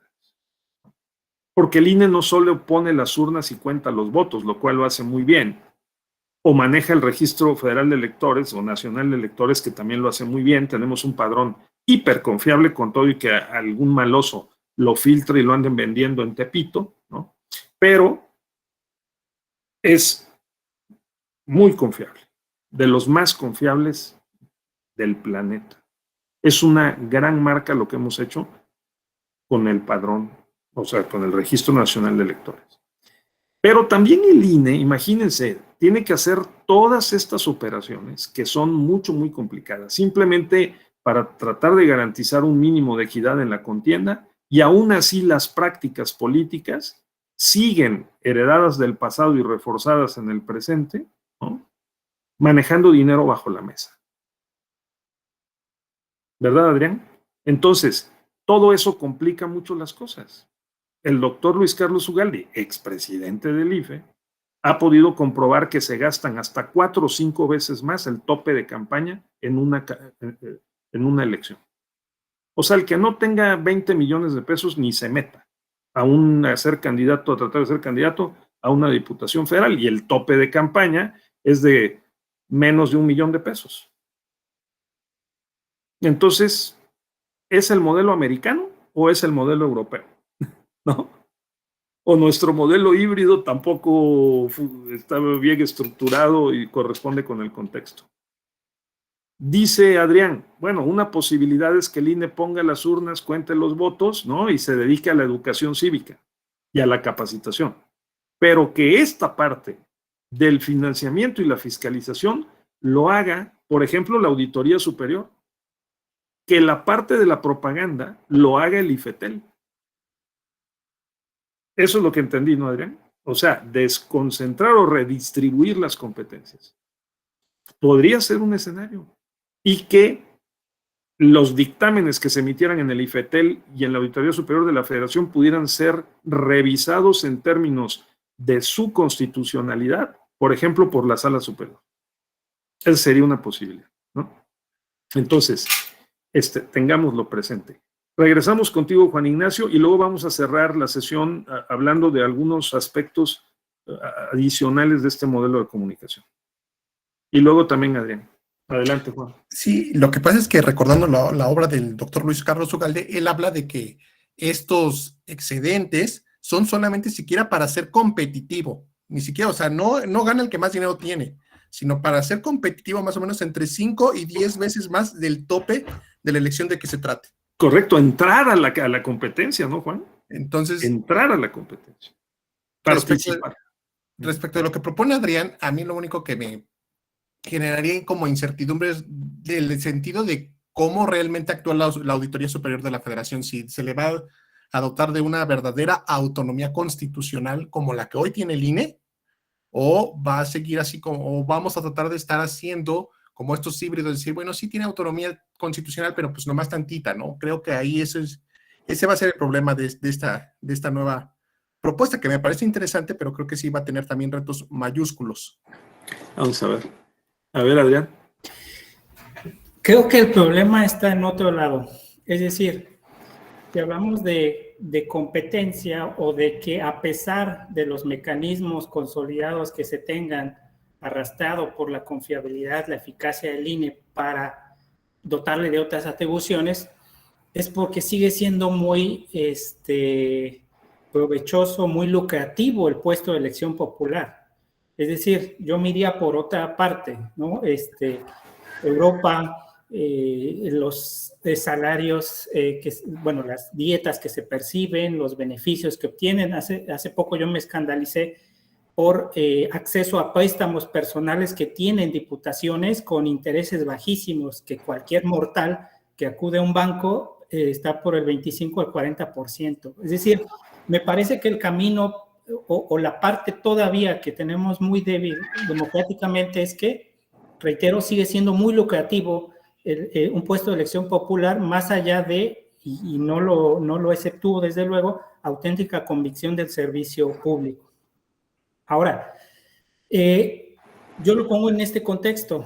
El Sistema Nacional de Elecciones, que fue parte también de este arrastre, de decir, estandarizar los criterios de eficacia y en cascada que bajaran a las entidades federativas, pues no ha sido del todo eficiente también.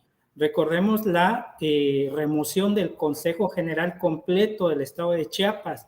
Recientemente, la consejera presidenta y otra consejera más, si no me equivoco, de Nayarit, por un tema del PREP. Es decir, vamos, una institución, por más estándares eficaces que tiene, pues lo siguen alimentando las personas. Y quizás aquí vengan aspectos mucho más de fondo, culturales,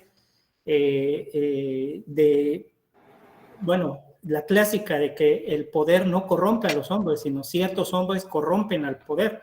Entonces me parece que no solamente se trata de decir vamos a dotarlo de más atribuciones, de todas las que se puedan, para hacer una hiperinstitución, y que ahorita es desafortunadamente uno de los argumentos para que desde el poder presidencial injustamente se pretenda endilgar al instituto derroches de recursos económicos, cuando está más que explicado, más que deliberado a detalle cada uno de los proyectos que se tienen y para qué se ocupa el dinero. Incluso un representante de Morena en una sesión donde se aprobó la convocatoria con peras y manzanas, se le explicó unos famosos 500 millones que andaban perdidos supuestamente, y terminada la sesión, viralizan en redes que el INE perdió 500 millones de pesos. Entonces, me parece que también ahí esa parte es en la que pues tiene que permear a nivel individual, a nivel o con otro tipo de mecanismos que por lo pronto nos forcen a que esta parte de la representación popular no se vea solamente de forma lucrativa, que me parece que hasta este momento, con todos los discursos que hay, sigue siendo uno de los factores más importantes para que algunas personas pretendan inmiscuirse. Gracias. Sí, gracias, Adrián. Preparémonos para una última ronda de comentarios para ver qué fortalezas y qué debilidades le observan ustedes al modelo de comunicación política mexicana. Sí, a ver si logramos hacer eso de manera rápida. Considerando que en 2014 lo que hicimos fue reforzar el modelo 2007, ¿sí? Y que creamos la sala regional especializada,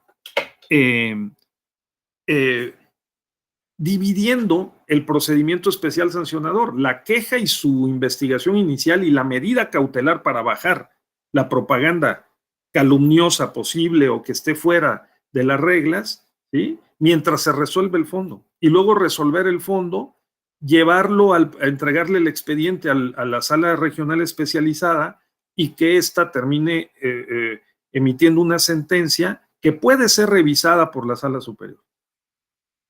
¿De acuerdo? Ese es el modelo. Entonces, y toda la comunicación política entre los actores para efectos del proceso electoral está reglamentada, ¿no? Entonces, rozando con posibilidades de limitar la libertad de expresión, así sea en la modalidad de adquisición de tiempo a ello. Entonces vamos a hacer esta ronda antes de concluir nuestra sesión. A ver, por favor, Juan Ignacio. A mí me gusta el modelo porque creo que se trata de apegarse mucho a la equidad de la contienda en el entendido de limitar el aparato de comunicación del propio gobierno. Creo que eso es una parte importante y rescatable. La otra, me parece que una de las debilidades es que no ha podido desmontar, más allá de que se hable académicamente de un hipo o un hiperpresidente. A mí me parece que todavía sigue siendo hiper. Incluso yo creo que Peña también era un presidente poderoso, no tanto como el de actual, pero sí creo que no se ha terminado de desmontar esa potencial influencia que tienen los titulares de los ejecutivos a nivel federal y los gobernadores a nivel de las entidades federativas. Creo que ese es un reto importante y sería como una de las áreas de oportunidades que tenga el modelo de comunicación.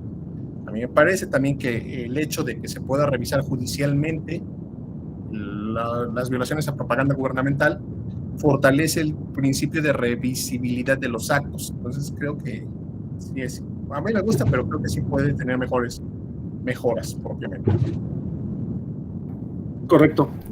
¿Quién más quisiera participar? Para una opinión final sobre un balance sobre estas características del modelo, ¿volverían ustedes a abrir el mercado de medios para comprar libremente tiempo en radio y televisión? ¿Lo mantendrían así? Dice Juan Ignacio que sí. ¿Qué le mejorarían? Por ejemplo, se ha planteado también, Adrián, de que Javier, de que no esté separada en dos la instrucción, o sea, la investigación en la Comisión de Quejas y Denuncias y el Consejo General del INE, y luego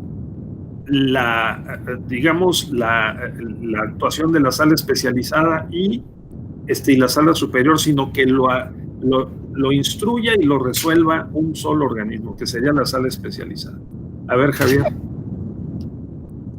Gracias, maestro.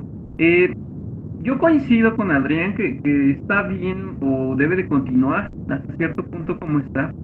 Sin embargo, el punto menos que le veo es que al final los partidos emiten estos comerciales, estos mensajes, y al final, aunque hay medidas cautelares para suspenderlos, pues sí generan un impacto en el electorado. Entonces eso pues no se ha podido detener, ¿no? Yo no abriría el mercado de nuevo, porque pues va a pasar lo que ya se ha comentado durante esta sesión, ¿no? Quien tenga más dinero, mayores contactos, quien controle más medios, pues tendría beneficios, ¿no? Y eso rompería la equidad de la contienda. Entonces creo que no es algo benéfico, ¿no? Al final para una elección.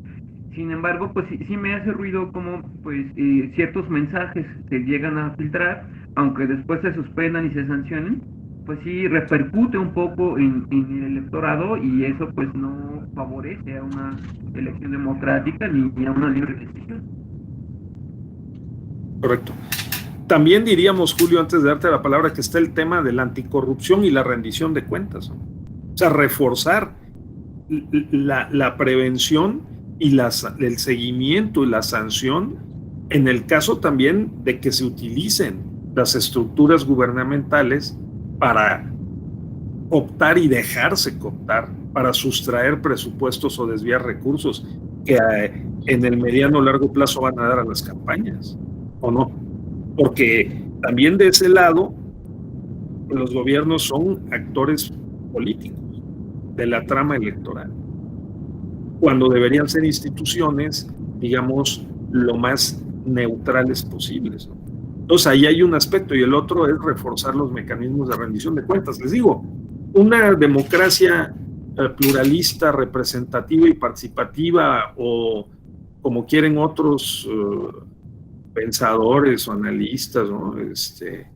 También dialogante, una democracia que debata más, que converse más, ¿no? Que esté más informada, es lo que tenemos que consolidar. A ver, por favor, Julio, y luego Javier.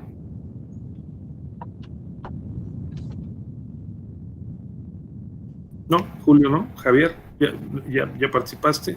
¿Alguien más? Estamos muy cerca del fin de nuestra sesión. Bueno, espero que haya sido de utilidad. Tenemos entonces 96, 2007 y 2014. 3 reformas importantes en general para la materia electoral, la justicia electoral y en particular para el modelo de comunicación. Tenemos entonces más un modelo que quiere ser como europeo, pero también americano, porque está la intervención del Estado, el INE, el tribunal, ¿no? Los órganos autónomos, pero tiene poderosos actores que juegan de un lado, el gobierno, los partidos, los medios, muy difícil, en un Estado además federal, ¿sí? Con unas tecnologías sumamente potentes que hoy ya no son las tradicionales periódicos y solo la radio o la televisión, sino el internet y las redes sociales. Y luego también tenemos pues el intento de que de lo que se trata es de mantener un mínimo de equidad en la contienda, para que no saquen ventaja unos sobre otros, y hemos ideado que esto se puede resolver por la vía del modelo de comunicación y también el financiamiento y la fiscalización. Lo que se llama la equidad en la contienda, condiciones de equidad en la contienda. Difícil, por lo que ya hemos visto, no es lo mismo tomar una fotografía que un video, los trámites jurídicos tardan, presentar la queja, la medida cautelar para bajar el spot o el promocional, y luego llevarlo a la sala regional especializada, puede en ese tiempo, como se dijo hace un momento, causar un impacto en la percepción pública ciudadana, y si las multas son bajas, pues entonces no tiene un efecto inhibidor, porque el partido dice, no, hombre, del propio dinero que me van a dar ahí, que me lo descuenten, ganamos y después lo reponemos del presupuesto. Entonces, también, digamos, es un círculo medio vicioso, perverso. A ver, por favor, Ariadna, y Adrián, y ya con eso termino. Por favor, Paula, te agradecemos mucho el tiempo, Paula Chávez, nuestra compañera de capacitación. Adelante, Ariadna. Hola, buenas tardes. Lo que quería comentar era que coincido en la parte de que necesitamos una ciudadanía que esté mejor, mayor informado, porque eso nos va a ayudar a poder pues hacer una mejor elección, poder evaluar las propuestas y con ello hacer que los partidos políticos pues mejoren, sean éticos y tengan otras prácticas, porque como lo acaba de decir, era lo que quería mencionar, que los partidos pues dicen me sancionan, me multan, pago del dinero que no me costó, porque la realidad es que pues es un dinero que a lo mejor no les costó. Sí. Financiamiento que no son lícitos u otras alianzas, y pues bueno, al final nunca terminan perdiendo, ellos siguen ganando aunque transgredan la ley o no cumplan con lo mínimo. Es decir, partimos desde la sociedad informada, partidos políticos con ética, y que también se pueda valorar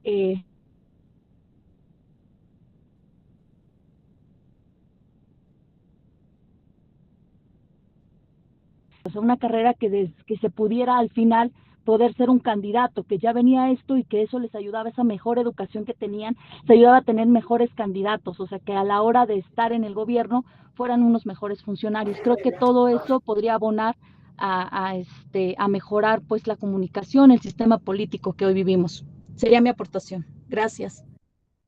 Es que las multas se descuentan de las administraciones que le van a dar a los partidos, entonces ni siquiera la pagan. Ahora, claro, la única buena cosa es que de esas multas van a dar a la investigación científica, y ahora se acaba de aprobar que de las multas vayan a fortalecer la capacitación para el liderazgo de las mujeres. Eso me parece una buena noticia. A ver, Adrián. Ya nos vamos, Paula, sí, aguántanos. Gracias.